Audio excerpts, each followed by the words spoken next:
Hello everyone and welcome to a new video. Today we are gonna look at a game that I was playing on the EGC Masters Winter. This is a tournament I was playing during the qualification phase of this tournament, and this was very interesting to play it. And yeah, the goal of this video is to show you and analyze my game in order to improve in AoE 4. So I was doing it anyway, of course, in order to analyze my gameplay, see what I was doing wrong, see what I was doing right, and in order to improve and see what I could do next on the next games that I will play. And I found it very interesting to show it to you because you can see how a player can improve in the game, how can he analyze his games, how can also I will try to help you also with some tips and tricks during this analyze, of course. And yeah, this will be very cool. I hope you will like it, and if this is the case, don't hesitate to subscribe, and of course don't hesitate to come and see the EGCTV channel, of course, because there is the reason why we have so many tournaments that are very cool. So here we are analyzing a game where I was playing versus Ezra. Ezra is a very good player on AoE 4. He's top 150 approximately, I think, when I was watching yesterday. And I'm more top 300 on the ladder. I'm talking about the ladder. I'm not talking about the tournament points, the ATR. I don't really know about the ATR, and I think on my level it's not very interesting to see the ATR. And yeah, because there's not that much tournament for players like me, except for some Rising Empires, for example, and I didn't play a lot of them. So yeah, this is not very interesting for the ATR. Anyway, we are gonna watch it. We are the French, and my opponent is playing the Japanese. I already had this matchup on my first game of this tournament. You can go and watch it if you want. And as it's my second game, I expect to do less mistakes, of course, fewer mistakes, I hope. I know I made less mistakes, and this will be very interesting to watch a second time the same matchup on the same map to see exactly what I did better, what I did wrong, etc. So okay, the first thing I wanted to say is that I didn't made the shift click with my villagers here, and my villagers, while they have finished this wood, they went here, and then I lost, well, a little bit of idle time on my villagers because they went here and I made them come here and here, of course, to finish those woods. And after I will put the lumber camp. So to avoid that, you can do a shift click. You click here with the villagers, shift, and then they will gather this wood, and this wood, and they don't do the stuff that I was talking about before. So this is a simple stuff in order to collect all the woods without being idled. So this is pretty interesting. About the build order, don't hesitate to go and watch the later repartition. So yeah, here I have 4 fishing boats, and I'm going H2 with the School of Cavalry, of course. The main issue, I talked about it in the first video, so I will not talk too much about the matchup, of course, because I already talked about it in this channel. Don't hesitate to go and watch this video, of course. And yeah, the shinobi that can sabotage my docks and can be very annoying, but I have also my knights that can counter the shinobi, so it's quite okay. But the Japanese, the first thing that I want to say about the Japanese is that they have the fishing boats for 45 wood instead of 75. So okay, they have a good advantage before me, because I only have the docks that have 10 population space, so this is acting like a house. Yeah, so I don't have to make that much houses thanks to that. And it's quite interesting on 4 lakes, but it's not as good as making your fishing boats for less resources, of course. So what I did better than the last game, sorry, was to put some villagers here in order to have more food. And if I have more food, I can do the Royal Knights earlier on, and this is very interesting, of course, against the Japanese, because you can put pressure, but you also kind of want to defend against the shinobi. And the main issue of my first game on this map with the French against the Japanese was that I didn't have my Royal Knights directly when I went H2, and here I did it. So this is the first thing I want to talk about. I'm really happy that I made this better. So in order to make it better, you have to put some villagers in the food. This is quite weird because most of the time on water maps you don't really want to go on food, of course, when you are going H2, because, well, you have the food economy here, but most of the time you don't produce units that cost that much food. So with the French, you kind of want to have like 4 or 5 villagers on the food while you're going H2, and when you have enough fishing boat, then you stop gathering food after a little bit, because, well, you have Royal Knights and you can defend. So here I use it as a defense. I know the shinobi can destroy my villagers on the gold, and if I see a shinobi here that will, I don't know, sabotage my dock, or here, for example, then I'm ready to move and I'm ready to go with the Royal Knights. As you can see here, I'm ready for that, and then I destroy the shinobi. So this is a pretty good defense. I'm really happy about that. This is very good. I moved my villager in order that he does not die. So this is very important. And now my main goal is to have the control of 3 lakes. This is the main stuff that I want to do on this map, because if I have 3 lakes, my opponent only have 1, and if he has 1, then I have a better chance to win versus him. So if I have an economical lead, then of course it's easier for me. And I'm quite okay by multitasking, and I recommend you to try and improve in that way on this kind of map, in order to have the control of more food with the lakes. This is very interesting, because you have an economical lead, and if you have an economical lead, again, you will win. So I will try to do a dock here, and I will also try to do a dock here later on. So this is very important. He saw it, so he will kill my villagers. Maybe not kill it. See, I think he will kill. Yeah, he will kill it. But it's not a big problem. Okay, I lost a villager. It's not cool, of course, but this is interesting because I know that there is a junk. I know that I cannot do a dock here, so he's protecting it. But maybe later on I can come with some archers and destroy this junk and put a dock, etc. So this is pretty interesting to know it. And the very interesting thing is to use your galley in order to protect your docks, also your little lakes. And I will try to put a dock here at the same time. I'm using more my knights in order to do damage to my opponent, but my opponent is very careful about it. He does a lot of outposts in order to protect. So yeah, he protects more himself than my last opponent. I kill some villagers, so this is pretty cool, but I feel like here I have to fall back right now, but I stay a little bit too much and I will lose some knights. I will lose so much health on those knights. This is pretty bad here, what I'm doing. So I have to charge, kill villagers, and fall back right after that, because, well, as you can see, I lost so many of my... I lost 2 knights. This is insane. This is 480 resources. So I killed 2 villagers, yes, great. But if I lose 480 resources, then it's not cool at all. This is not worth it. So I have to be careful about that, and you have to be careful about that with your knights in general. Either it's on a water map, on a land map. You have to be careful with your knights. This is a pretty good unit to kill villagers, but be careful to do not lose them. And with the French especially, because you can heal them with this chivalry. This is very strong, because if they are out of combat, you can heal them. So this is very cool. My opponent is going very fast H3, as I talked about it in my previous game.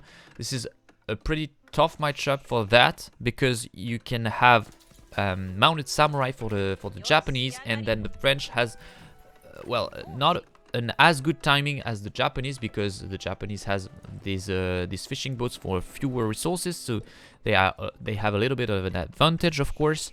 And yeah, you have to be careful about that with the mounted samurai. And when there is the mounted samurai, you have to be careful about the mobility that they have. So if you have archers, for example, don't go in the map because they will be catched, and this is not cool. I did some archers, and I think this was a very bad idea here. I lacked a little bit of vision on my opponents.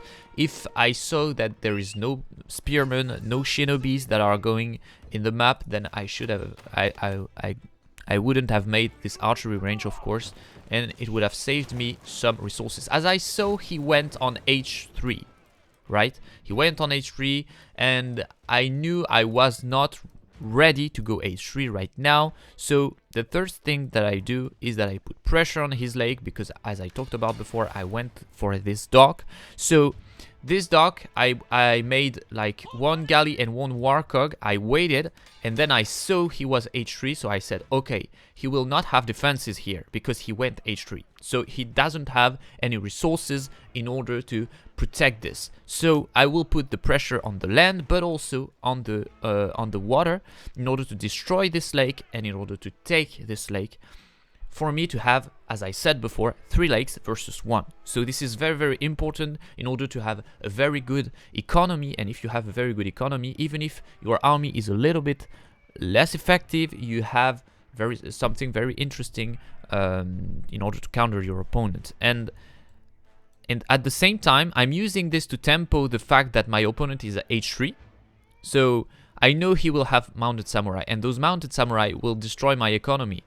But if I put pressure here, he wants to defend this. And if he wants to defend this, he doesn't have his mounted samurai on my economy. And this is very important also with this map, because as you can see, all my deers, all my berry bushes, and my gold, all of this is in front. So if a mounted samurai is coming, he destroys everything of my economy.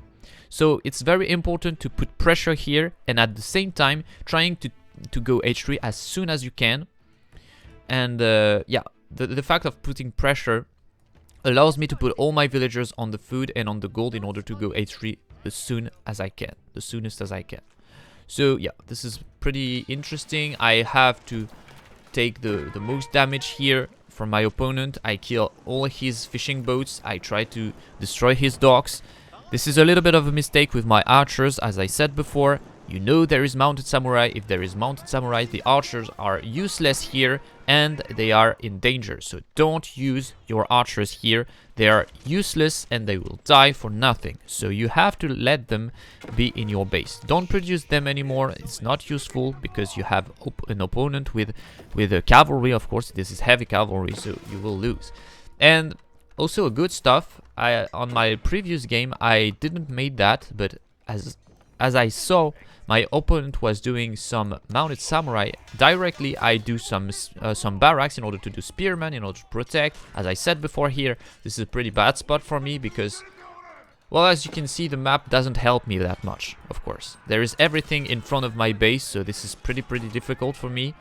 But I managed to protect myself. I use all the sheep in order to do food. This is less interesting than the deer, of course, but it's okay. I have to be careful about this fight. I have to make sure I have the most royal knights that lives, of course, because when I go H3, they will be veteran and they will be very good units, and also I can have chivalry again. This is a very good stuff in order to have a very good army.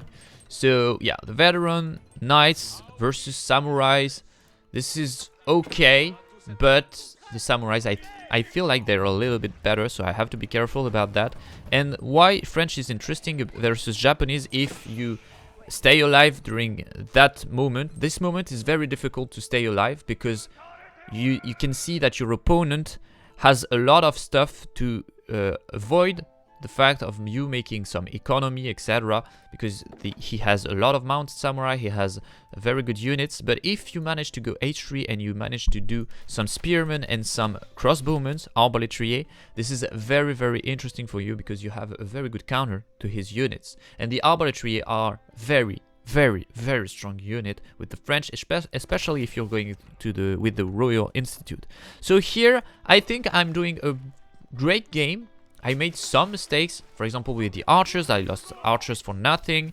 And also, I didn't microed as well as I would expect, because I lost some knights here. I could have put them in the town center in order for them to do not die, and then I would have, I think, 2 knights that would be alive, and also 2 knights at the beginning of the game when I was diving under the outpost. So these 2 mistakes are pretty big, and I should have 4 knights of more here. So I would have 9 knights. So this could be a very big change, a very big change in this game. But yeah, you know what? It's okay. I have to improve on that. I know that. So yeah, the micro is very important, of course, in that kind of matchup, and especially with the French. So be careful about that if you're playing the French.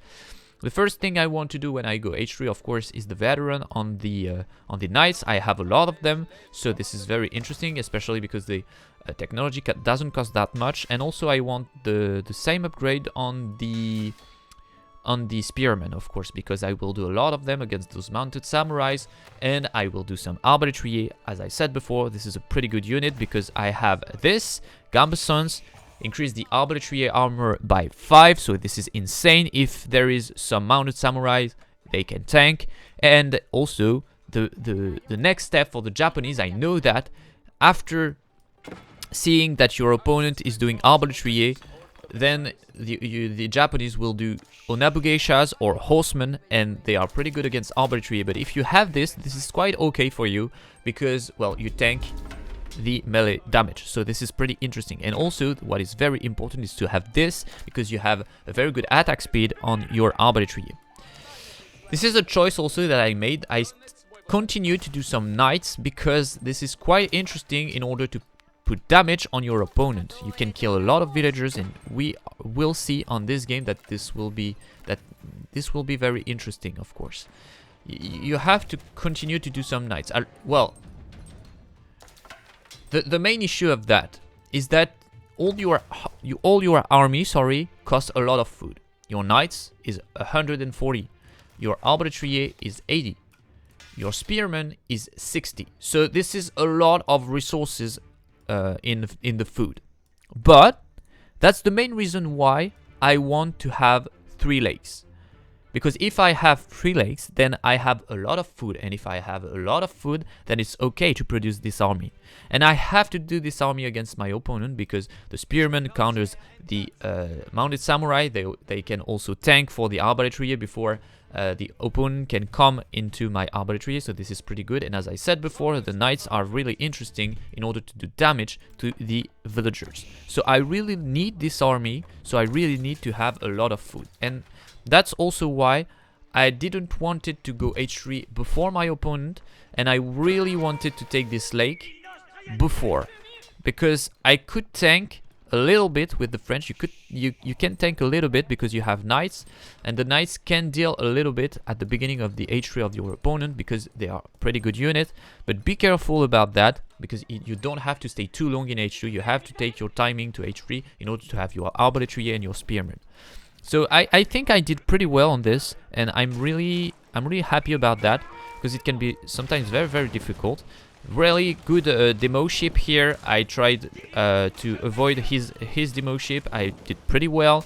The dock will go down, and I will destroy everything on this lake. So this is very, very cool, and I'm really happy about that. The thing that will happen right now is pretty amazing, because my opponent chooses to attack me at the same time as I choose to attack him. So this is pretty weird. The first thing I want to say is that again, as in my first game, I made the same mistake. I didn't do any walls. Why would I go on the map without making walls? This is pretty shit. Okay, I have to improve on this, because with the French, you have a pretty good civilization to put pressure on your opponent, but I don't have to forget that the Japanese are very good also to put pressure when they are h3, because they have mounted samurais again. So here, if I do some walls, I see my opponent is coming, and then I can fall back and protect my villagers. Here, I'm in a little bit of pickle, because my opponent is already in my base, and I see it now, but my army is at the other side of the map, already in his base. So here I have a choice. Or I fall back with my army and I protect my villagers, but I know that I will lose a lot of villagers because I'm too far to protect right now my villagers. Or I choose to go in the base of my enemy and try to do the same damage as he's doing to me. And that's the second choice I will have in this game because I'm too far to defend my base. So I will try to recover from this by doing a lot of arbitrary, a lot of spearmen in order to protect my base. I know I have also the control of 3 lakes, so this is quite good for me to have that kind of exchange because all my villagers here will go down, of course, but all his villagers also will go down, but all my fishing ships will work. And I have 3 lakes again. He has 1. So this is a pretty good exchange for me. Because yes, he will kill my villagers, but yes, I will kill his villagers. But he cannot idle my fishing boats. He cannot kill my fishing boats with his army on lands. And so I will have more in that area. So this is quite good, and you can see at the end, I will show you exactly what I mean about all this. So yeah, here the main issue also is that I don't have a blacksmith, and if I don't have the blacksmith, I don't have the upgrade here to deal more damage with my town center against those samurais. So I'm trying to do the same stuff here, of course, in his base. So I use all my spearmen, my knights. My knights are very, very strong in order to do damage, of course, to the villagers. So this is quite good. And you can see he's killing more villagers to me. But again, as I said before, I have all those fishing boats that are working and he has not. So this is quite interesting to notice. And here I kill more villagers. So I think this will be pretty even right now. After all of this is over, I protect pretty well my villagers, and I have to improve on something. Like the thing that the pro players are using is very interesting. You know, you have villagers here. You can, for example, there is the knights here. You have your villagers here, and there is 15 villagers here. So you can make all the villagers of the town center go out here, and you can put all your villagers here inside the town center. So the mounted samurai will be here, and your villagers are here. While the mounted samurais comes here, well, you will put all your villagers of the town centers go out from here, and you will go in with all your villagers here, and you repeat this on, and so you lose no villagers and you deal damage to the mounted samurai. They can not kill your villagers. Of course, you're idled, but you will not lose villagers. So this can be very interesting. But the fact of I was attacking also at the same time, so it was very difficult to do it at the same time of defending and also attacking. So I choose it not to do it. But as you can see here, what is very interesting is that we almost killed the same amount of villagers. So this is a pretty cool stuff for me, because as you can see, I have 1,000 of food. He has only 600. So this is the main stuff that I wanted to talk about here, because I have those lakes. And this is the main stuff that I'm proud of in this game, because if you have the control of the lake, well, you're in a better spot, even if you're losing a little bit on the land. And this is not the case. We dealt the same damage to each other. So this is quite good. Again, because all my fishing boats were working, while all his economy was not working, because it was mainly villagers for his economy. Okay, so now I have to take all the resources except food, of course, because I don't have any gold, I don't have any wood. So this is very, very important to me to have wood and gold in order to produce more army, of course, and the food will go up and up and up because all those fishing boats are still working, of course. So now the main point of what I'm doing is that I have to think about what he's doing as an army. I know there will be some Onabugeshas, because this is the next step, as I talked about before. He can do Onabugeshas, he can do also horsemen. He can try also to make some samurai. I think it's a kind of a good idea, but not that much against those arbaletiers. So he has to mix a little bit from his infantry between Onabugeshas, a little bit of spearmen, and very few samurais. But the samurais can be interesting because of the Odashi. He can do +4 damage to my infantry, so it can be very interesting against my spearmen, for example, or my potential man-at-arms that can tank a lot. So what can I do against those Onabugeshas? Well, I can do a lot of arbaletier, as I said before. This is very interesting because they have a very good armor, melee armor. I didn't do any technologies on this Royal Institute, and I talked about it before on my previous game. Why do I do the Royal Institute without making those technologies? I'm stupid. I mean, this is a very big mistake. Be very careful about the choice of your H3 as French. If you want to have a very strong army, then do the Royal Institute, but do the technologies. And if you know you don't have enough economy to do those technologies, then do the other one, that is the guild hall. Sorry. So yeah, this is a very big mistake here. And what I can say about my move is that why do I go out on the map without having my technologies? This is a very big mistake. I should have stayed in my base, protect my villagers, and having those technologies. And when I have those technologies, when I have those walls that I talked about before, then I can go out on the map. I have to wait a little more. I want to do damage to my opponent, but I want it too much. Like, I want to take the advantage on my opponent, but I don't have enough to take the advantage. So this is very interesting. You have to understand the timings on AoE 4. And here, I didn't really made the good choice with that. I had to stay at home. I had to protect my gold. And when I had all those technologies, this is not very expensive technologies. And they are insanely good. So I have to make those technologies in order to protect myself better, and then I can go out on the map. So this is something that I have to remember and that you have to understand on AoE 4. The question of timings, the question of technologies. If you don't have the power, you don't have to go out on the map. You have to protect yourself, and then you can go out on the map. And this is something that I'm not really used to, because a lot of the time I play aggressive civilizations and I have the power to put pressure on my opponent, but here in this matchup, on this map, I cannot do that.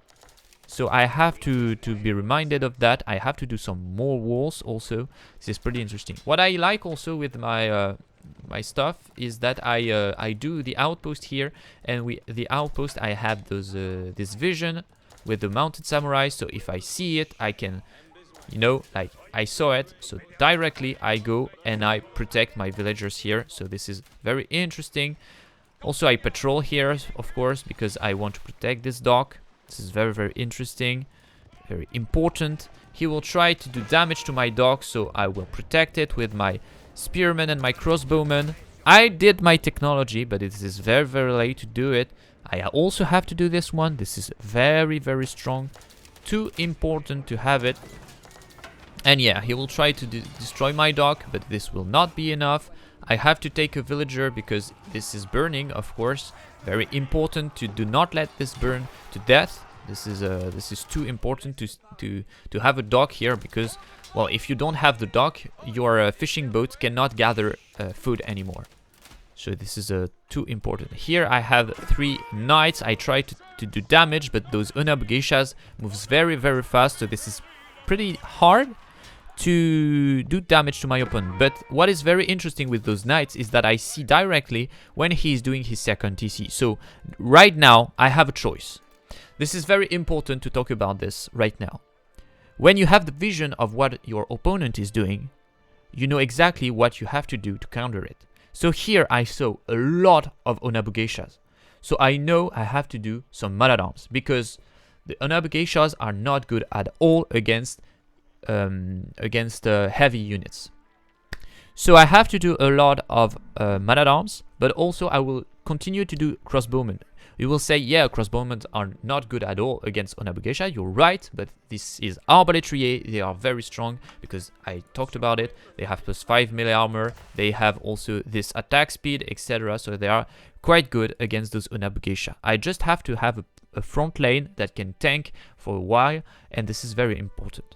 So I know the army composition of my opponent, so I know exactly what I have to do as a unit, but also I know that he is doing economy right now. He's doing a second TC, so he has 750 resources that he spent in order to do economy. So if I want to do something, I have two choices.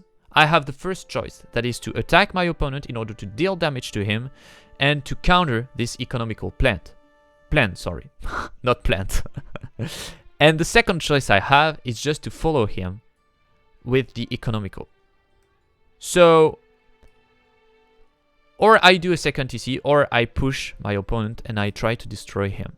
Because I have an advantage, because he'd spent a lot of resources into economy.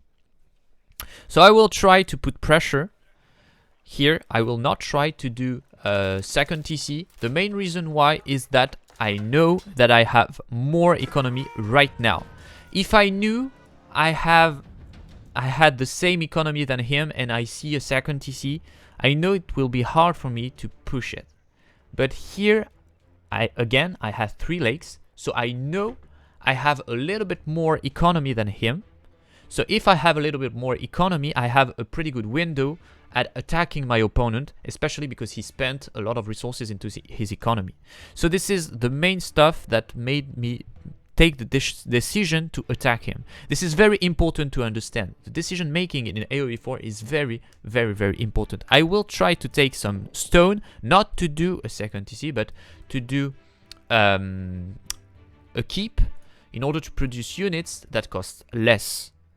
Because with the French, you know, you can have a discount, etc. And also, I know that this gold will be depleted very, very soon. So I have to take the control of the golds that are in front of the base. And also, another thing that you can do against an opponent that is doing economy like this is that you can starve them to death. So this is not possible here because, well, he can have a lot of farms around his TC, and then he can have a lot of economy. And Japanese are very good at making gold without having any, how can you say that? Without having any gold mines.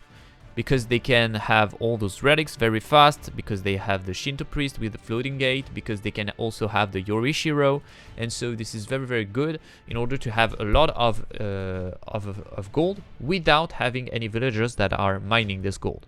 So if your opponent is doing a second TC, you can also trying to take all the control of the map and avoid him to take the gold, the food, etc., and force him to do some stuff that he doesn't want that he doesn't really want to do. But here, as he's Japanese, it doesn't work.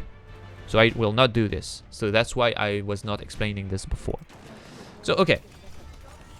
But with other civilizations, it can happen. It can be very, very cool to avoid him to take a lot of resources. So here I have a lot of spearmen. I have to be very, very careful.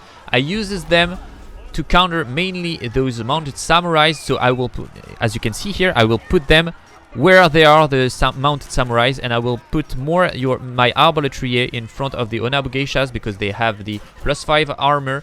But the fight didn't go very well because I had too much spearmen against those Onabu geisha, and the Onabu geishas are very good against spearmen. As I said before, I have to have more man-at-arms in order to counter those Onabu geishas. They are coming, but they are not that fast and that effective right now because they weren't enough. But the thing that is very, very cool here is that I used the fact of using my ranged unit. I did a lot of hit and run, and as you can see, when I have knights and men-at-arms that are tanking here, he doesn't do any damage to them. Well, it's very, very, very difficult. So if I have a good front lane, then it's okay.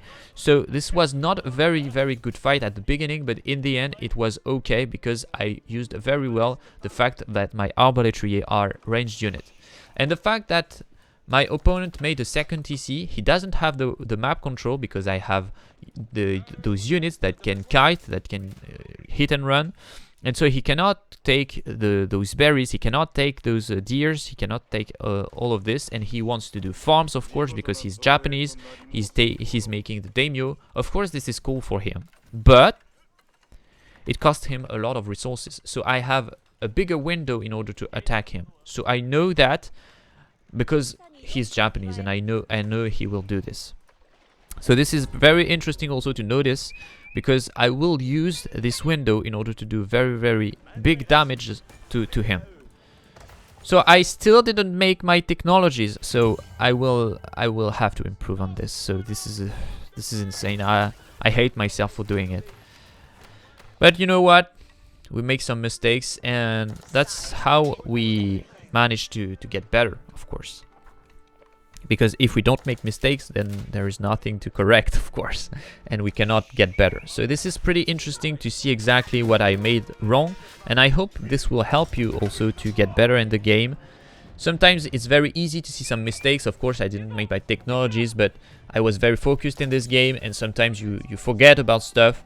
So I have the main issue here, the main way to correct these issues is just to watch your games and see what you made wrong. If you see what you made wrong, you will remind it to yourself when you are playing your games. You say, oh yeah, last time I forgot about that, and this was awful, and I lost this game because of that.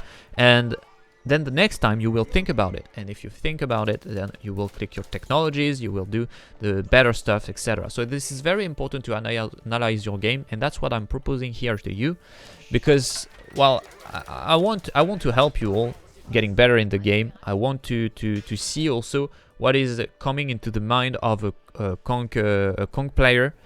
So yeah, this could be interesting, and especially because it is a tournament format. So this is very good games, because Ezra is a very good player.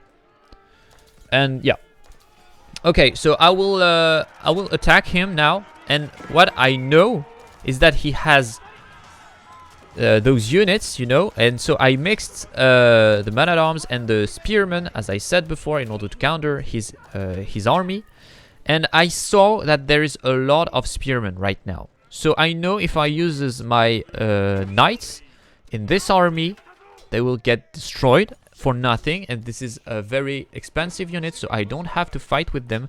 Again, the main reason why I continued to do knights is not in order to do frontal fights, but it's in order to do damage to his economy, and that's what I will do here. So he's raiding me in my base. This is pretty annoying. I have to defend, and now we are even in the economical count, so I have to be careful about that, because with the second TC he made so much villagers, and he catched me with the economy. So yeah, I will try to do another dock here, but it will not happen. This is pretty annoying, but here I know I have a little bit more army because I chased a lot of his army here, and again I have the control of the 3 lakes, so I still have a little bit more of an army, but I know that if here I don't do damage right now, the game is over for me, and so I go in and I will try to do damage. And the main stuff that I think about here is having a big army here that is very, very strong, that will counter his army, and using those knights in order to do damage at the same time. This is the main stuff that I want to do here, and it went very, very well, because I make a fight here, and as I said, those man-at-arms tanked so much in this fight, and also that's why, as Japanese, you also want to have a little bit of samurai, or I don't know what you can do other, but I think the samurai are very, very interesting in this position. And I used also those knights at the same time, and he didn't sow those knights. So that helped me so much in this fight, because yeah, I will lose the fight, but as you can see, my arbaletiers are very, very tanky against those melee units, so this is a very good unit here. But there is so much Onabu Geishas, and now I have the control because I have more units that are coming into the fight, because I do so much damage to his economy. You can see that he's losing so much villagers, and that's the main stuff that I'm proud of in this game. The fact of having the 3 lakes, because it's very, very important. It's not easy to do, because you have to do a lot of stuff in that kind of map, because you have to do the map defense, the map attack, the land attack, the land defense, but also the water attack, the water defense. It's very, very difficult in that map, and so I'm very proud of that. But the second thing I'm proud of is that raid here that killed so many villagers. I think I killed like 40 villagers with I don't know, like 5 to 10 knights. This is insane. This is insane. And I'm really proud of that. So I saw that I killed so much villagers. So right now I just have to continue to push my opponent. And if I don't manage to do damage to him, I have to force him to continue to produce a lot of units. And I have to go H4 in order to have better units. So this is the two options that I have. Here I'm doing the keep as I talked about before in order to protect the gold. And I didn't make the keep here. I thought I made it, but yeah, I forgot about it. This is pretty insane. I only clicked those technologies right now at 28 minutes. So I'm really mad at myself for that. And I have to improve on this. This is insane to click this landmark and to do not do the technologies. This is a... With the guild hold, I would already have my H4. Because the guild hold would have made so much economy. So yeah, I have to remind of that. Okay, I do the same here. I'm using all this army in order to put pressure, and I use all my knights in order to kill the villagers. This is a pretty good job. But here, he's making some mangonels, so I have to be very careful about the micro here. I will fast forward this, and as you can see here, those mangonels can be very difficult to deal with. Because I have a lot of crossbowmen, of course, and those mangonels are very good against distance units. He did pretty well at defending this time. He killed all my my knights, but I have so many crossbowmen right now. So I kill all his front lane, and as he doesn't have any front lane, as I talked about before, the man-at-arms are so tanky that I can kill all his mangonels. And if I kill all his mangonels, he has lost. He cannot tempo it, and now I can just go under the DC and idle all his villagers. And so he says GG. Very proud of this game, even if I made a lot of mistakes. I have to keep in mind some stuff. I hope it helped you. Getting better in the game, to know exactly how to analyze your game. Exactly. This is pretty interesting. If you liked it, don't hesitate to say it to me in the comment. I will do more if you are interested in that. And yeah, don't hesitate to like the video. Don't hesitate to subscribe, of course, if you're interested in seeing more content in AoE4. I will do some casted games. I will do some analysis. I will do some interviews. I will do a lot of stuff on AoE4. And don't hesitate also to come and watch me on Twitch. I do some streams in English. Most of the time it's in French. It's my native language. But if you want to ask questions in English, even if I'm talking French during my streams, don't hesitate. I'm really glad to answer to you. And yeah, sometimes I will do some events in English also. For example, I casted some games of the qualifications of this tournament in English on my Twitch channel. And yeah, we will see each other for the next one. See you very soon. Bye bye.